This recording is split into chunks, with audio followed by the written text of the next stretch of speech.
Di balik pasir panas Sahara yang memiliki luas 9,4 juta kilometer persegi, wilayah yang kini dikenal sebagai gurun panas terbesar, berdasarkan penemuan artefak-artefak kuno di kawasan ini, kini memberikan petunjuk mengejutkan tentang masa lalu yang ternyata dipenuhi kehidupan, sungai, dan tanah yang subur. Temuan-temuan ini memberikan kita gambaran yang lebih dalam tentang bagaimana perubahan iklim yang sangat-sangat dramatis membentuk peradaban manusia di Afrika Utara yang tandus. Fakta mengejutkan lain, penelitian yang terus berlanjut oleh para ahli kebumian ditemukan bahwa di balik gersangnya gurun Sahara sekarang ternyata melibatkan fenomena astronomi yang langka.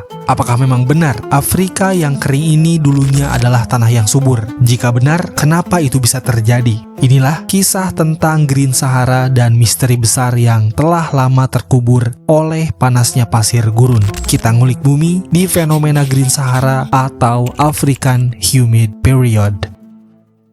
Sebelum penelitian dan riset di masa modern, pada tahun 440 sebelum Masehi, sejarawan Yunani kuno Herodotus menulis tentang kondisi Sahara yang hijau dan subur. Begitu pula ahli geografi kuno yaitu Strabo pada tahun 23 Masehi memiliki pendapat yang sama dengan Herodotus. Namun, kisah-kisah mereka semula dipertanyakan karena lebih dianggap sebagai legenda daripada fakta ilmiah dan kenyataan. Berabad-abad kemudian, pada tahun 1850, penjelajah asal Jerman Heinrich Barth menemukan lukisan di permukaan batu di Gurun Murzuk, Libya, yang menunjukkan bahwa orang-orang pernah hidup di sana. Yang membuat dia bingung adalah lukisan-lukisan ini tidak menggambarkan landscape gurun yang sedang dijelajahi Barth, melainkan sebagian besar dari mereka menggambarkan padang rumput, kumpulan gajah, jerapah, kuda Nil, oryx, dan antelop.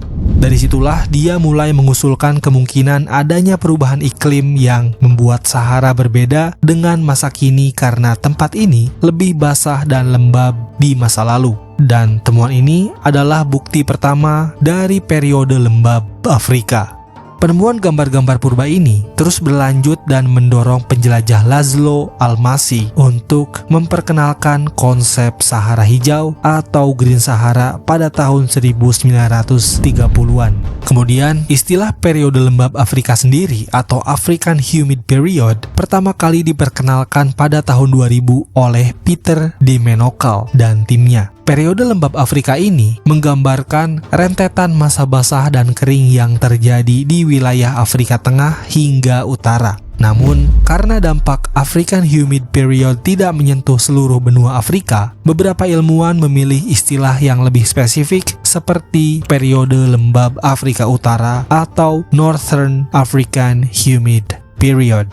Di tempat itulah kemungkinan populasi Proto-Sahara menetap. Sebuah peradaban yang berkembang di Sahara dan mencapai puncaknya sekitar 10.000 hingga 4.000 sebelum Masehi, saat Sahara masih berupa wilayah yang subur dan berair, serta jaringan air utama ini menghubungkan Sungai Nil dengan Afrika Tengah. Sejarawan lain, Roland Oliver, menggambarkan bahwa di daratan tinggi Sahara Tengah, di pegunungan besar Tibesti dan Hogar, puncak-puncak yang kini berupa batuan tandus dulunya tertutup oleh hutan ek, kenari, alder, dan elm. Kemudian sungai-sungainya terus mengalir sepanjang tahun, dipenuhi ikan, dan dikelilingi oleh padang rumput subur yang menghasilkan biji-bijian. Di sana juga ditemukan artefak berupa perahu dufuna dari kayu mahoni hitam yang berusia 8.000 tahun. Perahu ini terkubur 5 meter di bawah lapisan tanah liat dan pasir yang berlapis-lapis, menunjukkan bukti pengendapan dari air yang mengalir tenang.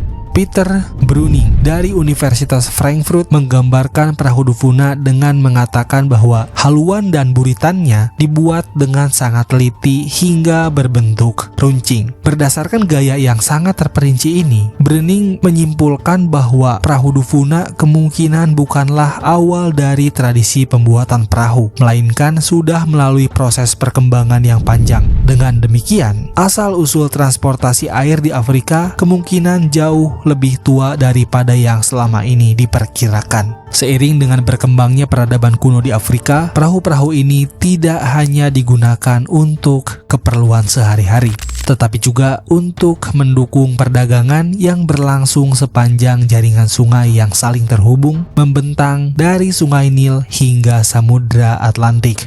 Saat abad ke-20 berlalu, bukti semakin kuat bahwa Sahara pernah menjadi daerah yang hijau dan penuh kehidupan.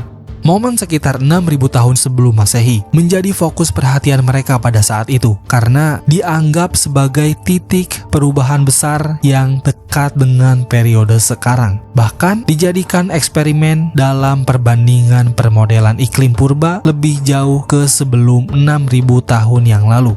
Tahukah kamu, berdasarkan jurnal yang ditulis oleh Juan Larrasoana dan timnya, mereka menemukan bukti untuk sekitar 230 periode Sahara hijau atau basah yang lebih tua yang dapat ditelusuri kembali hingga mungkin 7-8 juta tahun yang lalu. Periode yang lebih awal tampaknya lebih intens daripada African Humid Period pada Holocene sekitar 11.000 tahun yang lalu yang dekat dengan zaman sekarang, dan pada Holocene inilah menjadi fokus pada pembahasan kita kali ini. Jadi guys, gurun Sahara udah 230 kali berganti dari kering ke basah selama 7-8 juta tahun.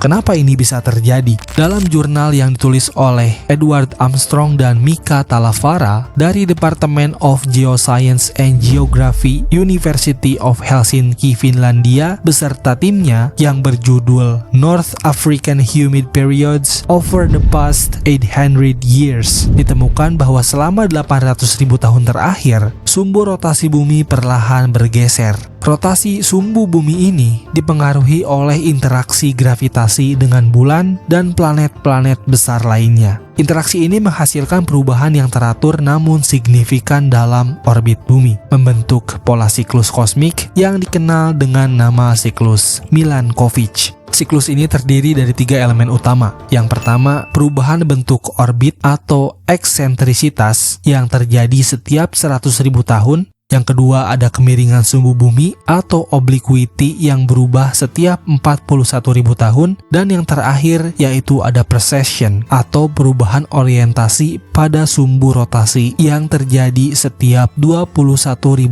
tahun. Seperti ini.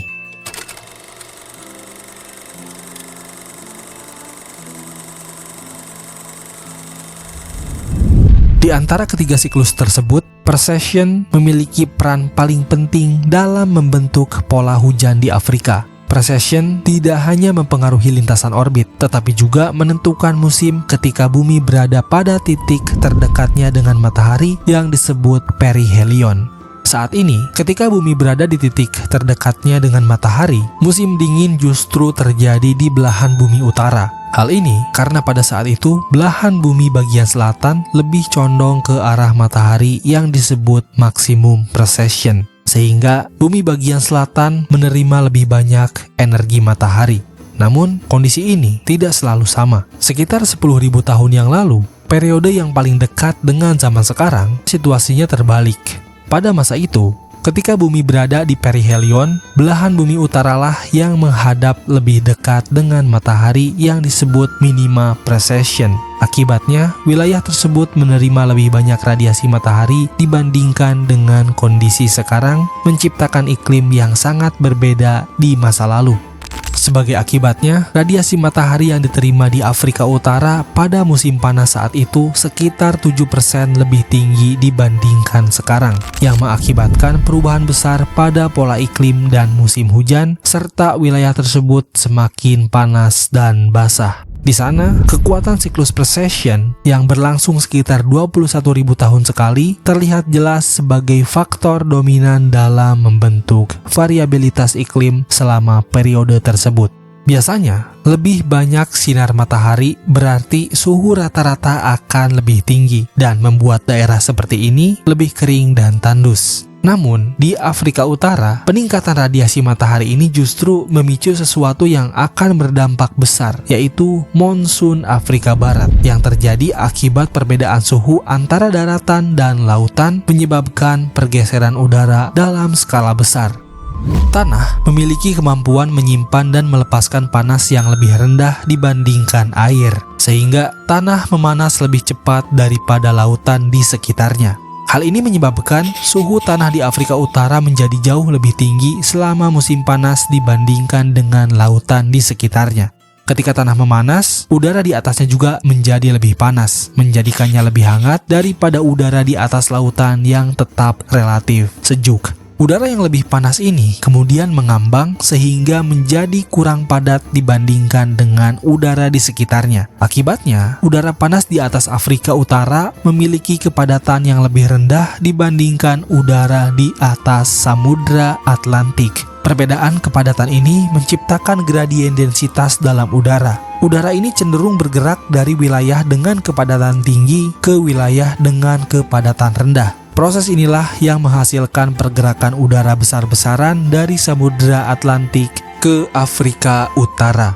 Saat ini angin biasanya bertiup dari timur ke barat di daerah ini, dari Afrika menuju Samudra Atlantik yang dikenal sebagai trade winds. Efek angin ini dapat terlihat dari luar angkasa ketika debu dari Sahara terbawa ke lautan. Namun, 10.000 tahun yang lalu, karena pengaruh orbit bumi, trade winds mengalami pembalikan musim dan bertiup ke arah sebaliknya, yaitu ke timur, membawa udara lembab dari lautan ke Afrika Utara selama bulan-bulan musim panas, menciptakan musim monsun Afrika.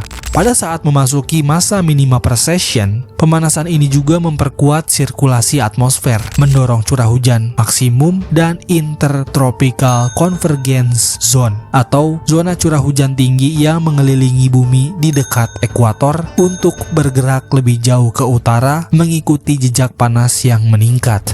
Jadi gabungan inilah yang menyebabkan peningkatan curah hujan di Sahara Barat dan Tengah yang otomatis akan mendorong pertumbuhan vegetasi. Perkiraan curah hujan rata-rata menunjukkan bahwa Sahara mungkin menerima antara 500 hingga 1.500 mm per tahun selama African Humid Period, dibandingkan dengan rata-rata saat ini yang kurang dari 50 mm per tahun di sebagian besar wilayahnya. Selain faktor tadi, kita juga perlu mempertimbangkan fenomena yang disebut fasilitasi ekologis yang terjadi ketika satu spesies membantu spesies lain untuk tumbuh. Misalnya, pohon yang memberikan naungan memungkinkan tanaman lain seperti rumput tumbuh di bawahnya. Ada banyak cara tanaman bisa saling mendukung untuk tumbuh, tetapi yang paling berpengaruh adalah efek transpirasi atau proses di mana tanaman melepaskan uap air ke atmosfer. Ketika curah hujan meningkat di dekat lautan dan mendorong pertumbuhan tanaman di tepi gurun, justru meningkatkan kelembaban di sekitarnya. Jadi saat kehidupan tanaman berkembang di sepanjang tepi Sahara, tanaman ini membuka akses ke cadangan air yang ada di bawah permukaan tanah.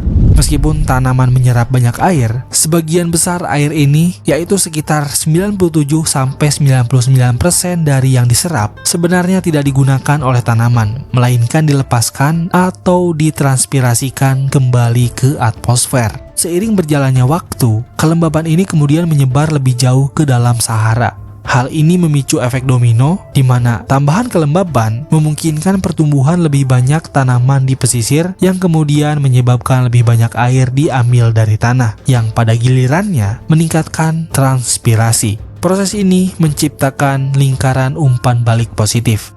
Meskipun siklus Milankovitch dan perubahan lingkungan yang dipengaruhi oleh tanaman ini bekerja bersama-sama, keduanya masih belum cukup untuk mengubah seluruh Sahara menjadi sabana.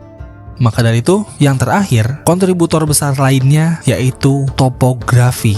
Sahara memiliki variasi ketinggian dengan adanya pegunungan dan yang lebih penting lagi adalah cekungan atau depresi. Depresi-depresi ini menampung aliran air dari monsun Afrika Barat dan berubah menjadi danau super besar seperti Danau Mega Chad yang hampir sebesar Pulau Inggris, menjadikannya danau air tawar terbesar di dunia saat itu dengan luas 400.000 km persegi. Selain itu, ada juga Danau Fezzan, Danau Ahmed, Danau Chots, Danau Darfur, dan Danau Turkana yang berfungsi sebagai penyimpan besar air untuk bagian dalam Sahara yang membantu mengangkut dan menyimpan kelembaban lebih jauh ke dalam gurun. Ada yang punya teori lain? Mungkin gua ada yang kelewat? Silahkan aja di komen. Nah, sayangnya periode ini hanya berlangsung sekitar 6.000 tahun, yaitu dari 11.000 sampai 5.000 sebelum Masehi. Pada masa periode lembab ini, jalur alami terbuka bagi manusia purba untuk melintasi wilayah Arab dan Afrika Utara. Kondisi tersebut bersama dengan periode lembab lainnya yang terjadi kemudian telah dikaitkan dengan ekspansi atau penyebaran populasi manusia yang hidup di Afrika Utara dan bahkan mempengaruhi terbentuknya spesies serangga baru di wilayah tersebut. Seperti yang kita tahu, sekarang Afrika udah nggak lagi hijau. Hal ini terjadi karena sekitar 5 hingga 7.000 tahun yang lalu, precession mulai mengarahkan belahan bumi utara menjauh dari matahari saat perihelion. Akibatnya, Afrika menerima lebih sedikit sinar matahari dan siklus ini pun terganggu, mengubah sabana Sahara kembali menjadi gurun Sahara. Jadi, kapan kita bisa mengharapkan sabana Sahara kembali? Jika kita mengandalkan siklus astronomi precession sebagai panduan, maka waktu berikutnya belahan bumi utara akan menghadap matahari saat perihelion bumi adalah sekitar 13.000 tahun lagi. Jadi perubahan ini tidak akan terjadi dalam waktu dekat. Apakah udah kiamat atau belum? Kita nggak tahu. Ya, itulah dia berbagai fenomena yang terjadi di gurun Sahara, mulai dari Sahara yang awalnya gurun pasir, kemudian menjadi hijau, dan kembali lagi menjadi pasir. Kalau lu ada referensi yang berbeda, mau ngoreksi atau mau nambahin, bisa langsung di komen aja, biar kita diskusi bareng-bareng. Sekalian komen juga kalau ada saran tentang materi yang ingin dibahas selanjutnya. Semoga bermanfaat, terima kasih, sampai jumpa di video selanjutnya.